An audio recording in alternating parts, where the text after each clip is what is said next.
आदमी अपने जीवन के सारे दुखों से अकेले जूझ रहा है, लेकिन उसका बनाने वाला उसको कहीं दिखाई नहीं देता।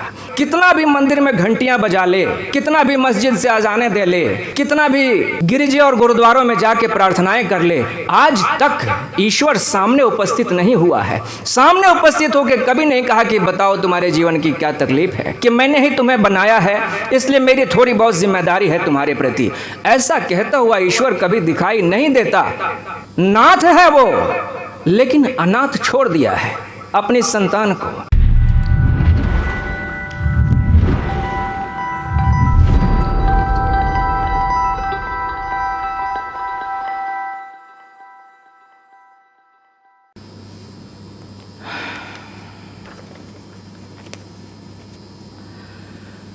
पा न पाई तुम्हें तो मुझे यूं लगा,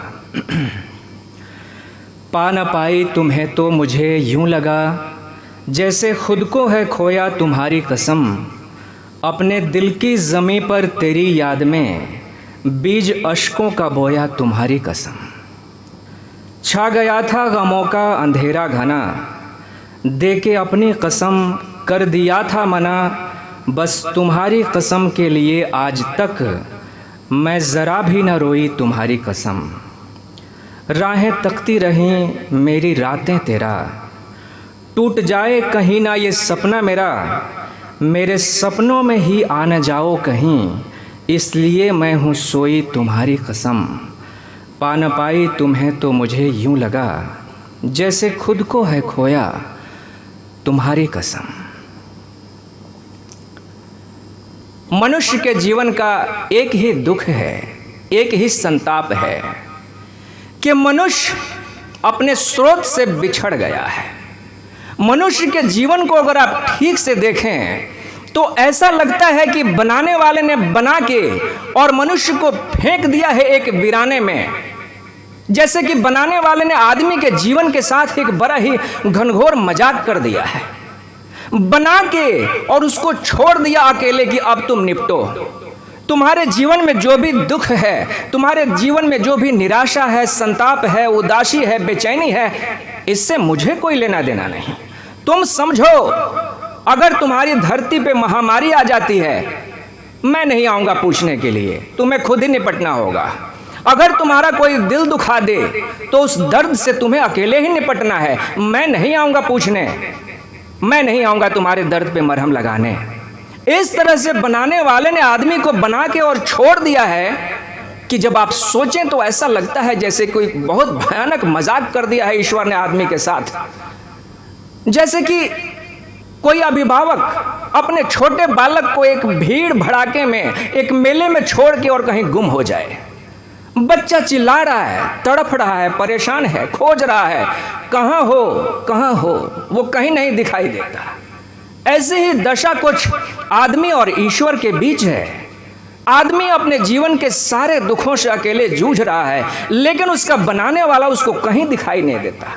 कितना भी चीख ले, कितना भी पुकार ले, कितना भी मंदिर में घंटियां बजा ले, कितना भी मस्जिद से अजाने दे ले, कितना भी गिरजे और गुरुद्वारों में जाके प्रार्थनाएं कर ले, आज तक ईश्वर सामने उपस्थित नहीं हुआ है। सामने उपस्थित होकर कभी नहीं कहा कि बताओ तुम्हारे जीवन की क्या तकलीफ है, कि मैं तुम्हारी तकलीफ दूर कर दूं, कि मैंने ही तुम्हें बनाया है इसलिए मेरी थोड़ी बहुत जिम्मेदारी है तुम्हारे प्रति। ऐसा कहता हुआ ईश्वर कभी दिखाई नहीं देता। नाथ है वो, लेकिन अनाथ छोड़ दिया है अपनी संतान को। मनुष्य को अनाथ करके रख दिया है। सामान्य दृष्टि से अगर आप देखें तो ऐसा ही लगता है, लेकिन वास्तविकता ऐसी है नहीं। जिसे हम परमेश्वर कहते हैं, जिसे हम ईश्वर कहते हैं, उसे हम परम पिता भी कहते हैं। यूं ही हम परम पिता नहीं कहते। एक कहानी है कि एक भक्त था। वो भक्त ईश्वर की बहुत पूजा करता था, प्रार्थना करता था, और कहते हैं कि ईश्वर सदा उसके साथ रहा करता था। वो जब भी चलता था तो उसके पैरों के 2 निशान नहीं बनते थे, 4 निशान बनते थे। देखने वालों को नहीं दिखता था कि इसके साथ कोई और चल रहा है, लेकिन इसको पता था कि मेरे साथ मेरा ईश्वर, मेरा इष्ट हमेशा साथ चल रहा है, इसलिए 2 पैरों की जगह 4 पैरों के निशान हमेशा बनते हैं। एक बार ऐसा हुआ कि उस भक्त के ऊपर घनघोर संकट पड़ा, बड़ा संकट, बड़ी मुसीबत। और उस मुसीबत से, उस संकट से जब वो गुजरा तो गुजरते हुए उसने देखा कि जमीन पे सिर्फ 2 ही पैरों के निशान बन रहे हैं, 4 पैरों के निशान अब बन ही नहीं रहे हैं। उसके मन में बड़ी शिकायत उपजी ईश्वर के लिए कि बताओ, सुख के दिनों में मेरे साथ रहा और दुख के दिनों में मुझे अकेला छोड़ दिया। अब तो 2 ही पैरों के निशान बनते हैं, ईश्वर मुझे छोड़ के चला गया। बड़ा निराश हुआ। तो जब उन दुख के दिनों से वो बाहर निकल गया तो एक दिन उसने ईश्वर से शिकायत की। उसने कहा कि तुमने मुझे अकेला छोड़ दिया ना, तुमसे मुझे ऐसी आशा न थी। इतने पूजा पाठ, इतने व्रत उपवास किए मैंने तुम्हारे लिए, सुख में तुम साथ रहे और दुख में तुमने मेरा साथ छोड़ दिया, ऐसा क्यों किया? ईश्वर ने कहा कि मेरे बच्चे, ये ठीक है कि 4 पैरों की जगह 2 ही पैरों के निशान बने, लेकिन वो 2 पैरों के निशान तुम्हारे नहीं थे, मेरे थे।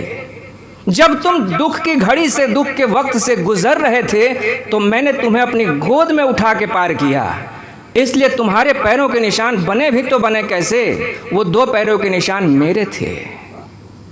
तो आदमी चाहे कितना भी दुख से घिर जाए, कितना भी मुसीबत से घिर जाए, आदमी चाहे कितनी भी निराशा से भर जाए, आदमी कितना भी उदास हो जाए, आदमी कितना भी भूल जाए अपने बनाने वाले को, लेकिन बनाने वाला आदमी को कभी नहीं भूलता, एक क्षण को भी नहीं भूलता। अगर एक क्षण को भी भूल जाए तो आपका जीवन यहीं पे समाप्त हो जाए। जब आप रात को सो जाते हैं तो क्या आप अपने आप को याद रहते हैं? नहीं याद रहते हैं। हाथ कैसे पड़ा है, पैर कैसे बिखरे हैं, कपड़े कहाँ पे हैं, लत्ता कहाँ पे है, कुछ ख्याल नहीं है। कौन सी करवट है, कौन सा अंग उघार हो गया है, नहीं ख्याल है। सांस चल रही है कि नहीं चल रही है आपको याद है? नहीं, लेकिन सांस चल रही होती है, धड़कन चल रही होती है, आपकी रगों में खून दौड़ रहा होता है, जो कुछ भी आपने खाया है उसका पाचन चल रहा होता है। शरीर में अगर कहीं भी घाव फुंसियां हो गई हैं तो उनकी मरम्मत चल रही होती है। जो भी दिन भर आपने दुख, चिंता, उदासी, परेशानी बटोर ली है, उसकी मरम्मत आपके भीतर चल रही होती है, ताकि जब आप उठें तो तरोताजा होकर और फिर से जीवन को जीने के लिए तैयार हो सकें। ये सब कौन करता है? ये सब वही अदृश्य करता है, जो आपको कहीं दिखाई नहीं देता। वो हर घड़ी हमें सींच रहा होता है, वो हर घड़ी हमें पाल रहा होता है, वो पालनहार है। तो जिसे आप ईश्वर कहते हैं, वो आखिर है क्या? जब वो दिखाई नहीं देता तो क्या है? हमने उसकी बहुत सारी मूर्तियां बना रखी हैं, तरह तरह के आकारों में उसे ढाल रखा है, लेकिन क्या सच में उसका कोई आकार होता है? क्या सच में उसका कोई एक आकार है? नहीं। अगर आप ठीक से देखेंगे तो उसका कोई आकार नहीं है। जिसे हम ईश्वर कहते हैं या जिसे हम भगवान कहते हैं, वो कोई व्यक्ति नहीं है। वो जब व्यक्ति नहीं है तो उसका कोई सुनिश्चित आकार भी नहीं हो सकता। तो वो क्या है? वो वास्तव में हमारे जीवन को संचालित करने वाली जीवन ऊर्जा है। वो इस सारे ब्रह्मांड को चलाने वाली जो अदृश्य शक्ति है, उसे हम ईश्वर कहते हैं। पत्ते में, फूलों में, मधुमक्खियों में, तितलियों में वो शक्ति ही जीवन बन के संचारित हो रही है। तो ईश्वर को यदि समझना है तो आप शक्ति के रूप में समझें, उसे भगवान के रूप में नहीं बल्कि भगवत्ता के रूप में समझें। और सबसे खुशी की बात कि वो भगवत्ता अगर इस धरती पे किसी जीव में सबसे मुखर होकर प्रकट हो सकती है और होती रही है, तो वो जीव कौन है? वो जीव यही दोपाया है, मनुष्य है, जिसके भीतर वो भगवत्ता बार बार अपने आप को प्रकट कर देती है। कभी राम के भीतर अपने आप को प्रकट कर देती है परम रूप से, कभी वो बुद्ध के भीतर अपने आप को प्रकट कर देती है, कभी नानक के भीतर प्रकट कर देती है और कभी कृष्ण के भीतर प्रकट कर देती है। तो वो भगवत्ता अगर हम सभी के भीतर प्रकट हो सकती है तो होती क्यों नहीं? कारण क्या है? कारण उसका बहुत सीधा साधा है। कृष्ण के जीवन के जो संकेत हैं, उन संकेतों को अगर आप थोड़ा ठीक से समझें तो आप पाएंगे कि वो संकेत कुछ कहानी कहते हैं। कहानी ये है कि कंस कृष्ण के माता पिता को जेल में डाल देता है। कंस को यह भय है कि कृष्ण यदि पैदा हो गया तो मेरे जीवन को समाप्त कर देगा। ये कंस कौन है और इसको भय क्यों है कृष्ण के पैदा होने से? ये कंस हम सभी के भीतर का अहंकार है। वो अहंकार कभी भी नहीं चाहता कि आपके भीतर चेतना का आविर्भाव हो जाए, क्योंकि जिस घड़ी आपके भीतर चेतना का आविर्भाव हो गया उस घड़ी अहंकार फिर बचने वाला नहीं है। या तो आपके भीतर अहंकार होगा या फिर चेतना होगी। तो अहंकार कहता है कि इसके पैदा होने की सारी संभावनाओं को ही अवरुद्ध कर दो, इसलिए वो कैद में डाल देता है। शरीर क्या है? कारागार है। शरीर रूपी कारागार में अहंकार रूपी कंस जो है वो चेतना के पैदा होने की सारी संभावनाओं को कैद करके, अवरुद्ध करके रखना चाहता है। लेकिन अभागा कंस, मंदबुद्धि कंस ये बात नहीं समझ पाया कि जिसने तुम्हें पैदा किया उसको पैदा होने से भला तुम कैसे रोक सकते हो? असंभव सी बात है ये। तो इस असंभव की चेष्टा में वो लगा है और सफल होता नहीं। अंततः जो है कृष्ण पैदा हो ही जाते हैं, अंततः चेतना पैदा हो ही जाती है। घनघोर अमावस में पैदा हो जाती है। घनघोर अमावस मनुष्य के भीतर का अज्ञान है। हर मनुष्य के भीतर अज्ञान का अंधेरा बड़ा घना है। मनुष्य अंधकार में ही तो भटक रहा है। अगर अंधकार में न भटक रहा होता तो मनुष्य के जीवन में दुख कहाँ होता? दुख है, इसका मतलब भीतर अज्ञान भी है, अंधेरा है, अंधेरे में टटोल रहा है, इसलिए यहाँ वहाँ टकरा जाता है, ठोकरें खा जाता है। जो नहीं करना चाहिए वो कर बैठता है।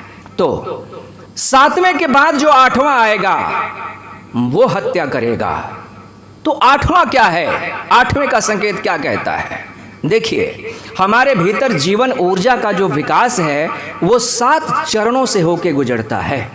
योग कहता है कि 7 चक्र हैं, ऊर्जा के 7 चक्र हैं। और जैसे जैसे ऊर्जा का विकास शुरू होता है, आप ध्यान करना शुरू करते हैं, साधना करना शुरू करते हैं, तो ऊर्जा मूलाधार से धीरे धीरे ऊपर उठनी शुरू होती है, मणिपुर की तरफ पहुंचती है, स्वादिष्ठान की तरफ पहुंचती है, अनाहत की तरफ पहुंचती है।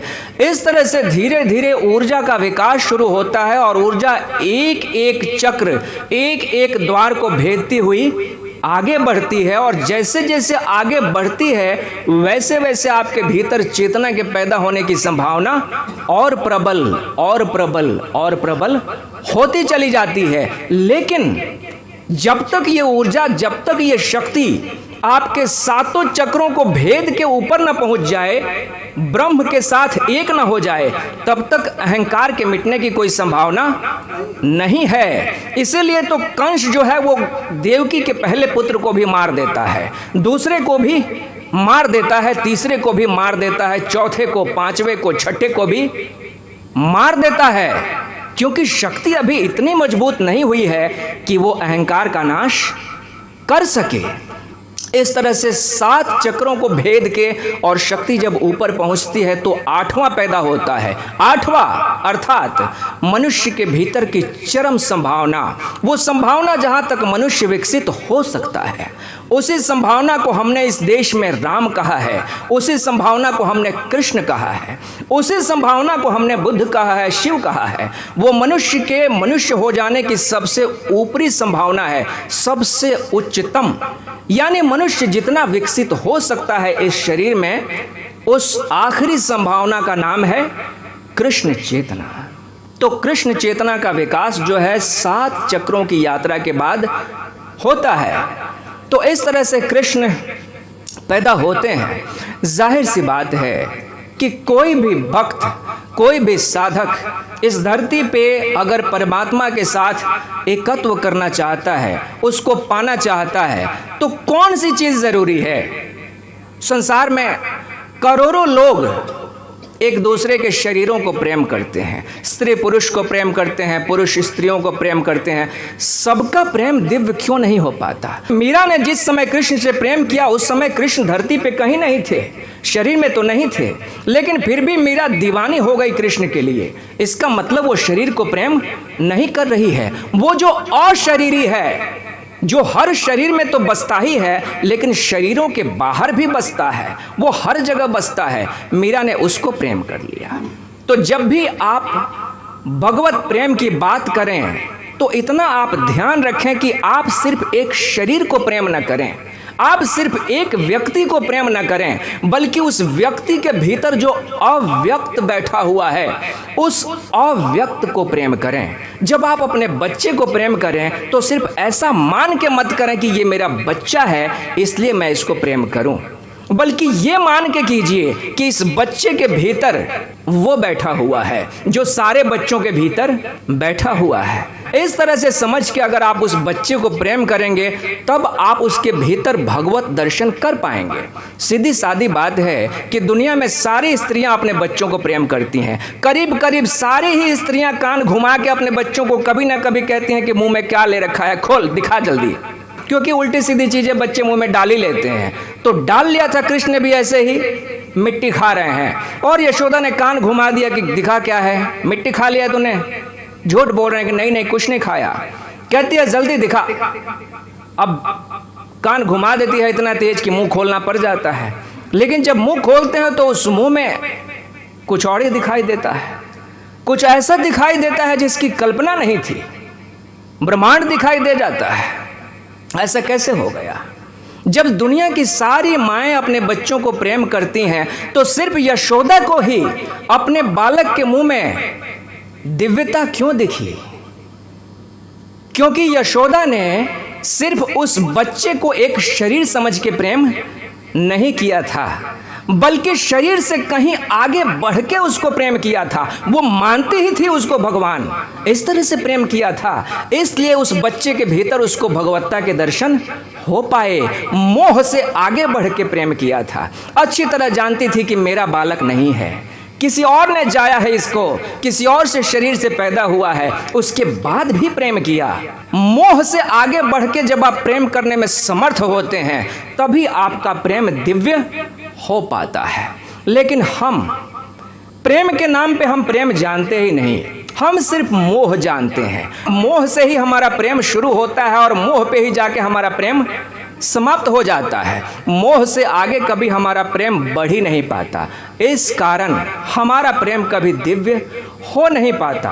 हमारा प्रेम जमीन पे घुटने चलते चलते रेंगते रेंगते एक दिन मर जाता है, समाप्त हो जाता है। मेरा बच्चा इसलिए प्रेम करूंगी, मेरे पति हैं इसलिए प्रेम करूंगी, मेरा भाई है, मेरी भौजाई है, मेरे लोग हैं इसलिए प्रेम करूंगा या करूंगी।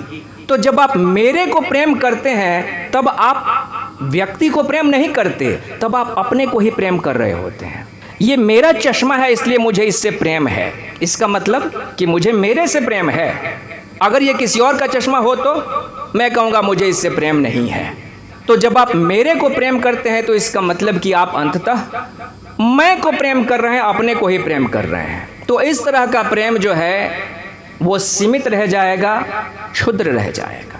कृष्ण समग्र स्वीकार भाव का उपदेश करते हैं। कृष्ण के पूरे जीवन को देखिए तो वो कहीं पे प्रेमी हैं, संपूर्ण प्रेमी हैं, 100%।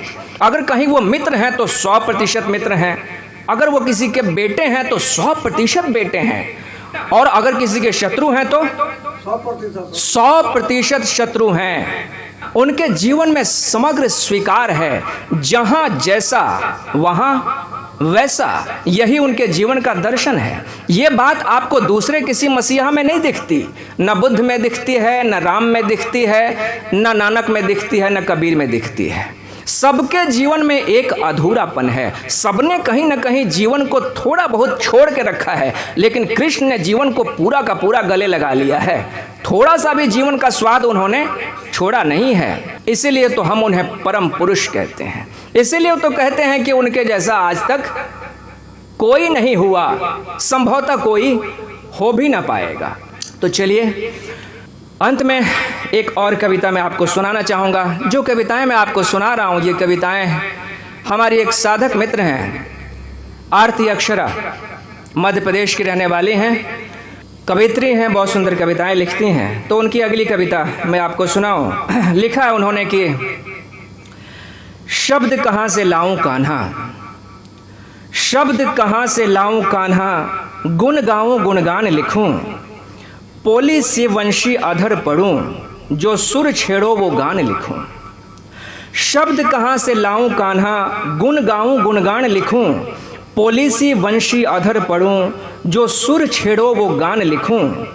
कभी लिखूं मैं प्रेम की पतियाँ, कभी मोहन मनमीत लिखूं, युग युग जो जुड़ जाए परस्पर, वो पहली पहली प्रीत लिखूं। दुर्दमनीय बल तेज लिखूं, माखन चोर अबोध लिखूं, लिखूं अमावस या पूनम, ललना पलना नंदलाल लिखूं।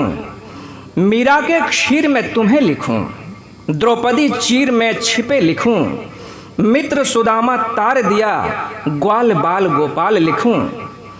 प्रणय निवेदन पत्र लिखूं, या नौका की पतवार लिखूं, श्री राम से जो न कह पाए, वो लीला रास मनुहार लिखूं। राम धनुष का बाण लिखूं, राम धनुष का बाण लिखूं, शिव मस्तक का चंद्र लिखूं, लिखूं प्राण झंकार तुम्हें, या बहती जलधार लिखूं।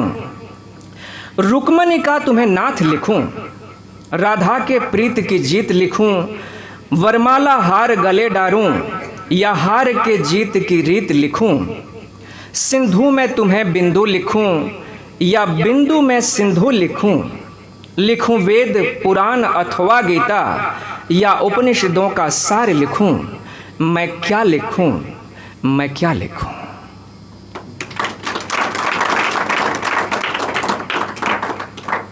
तो आइए वार्ता को यहीं पे समाप्त करते हैं और अब श्री रवेश कुमार सानू सर से निवेदन है कि अपने सुमधुर गीतों के द्वारा आज की इस सभा को और आज के इस दिवस को आनंद से और प्रेम से भर दें।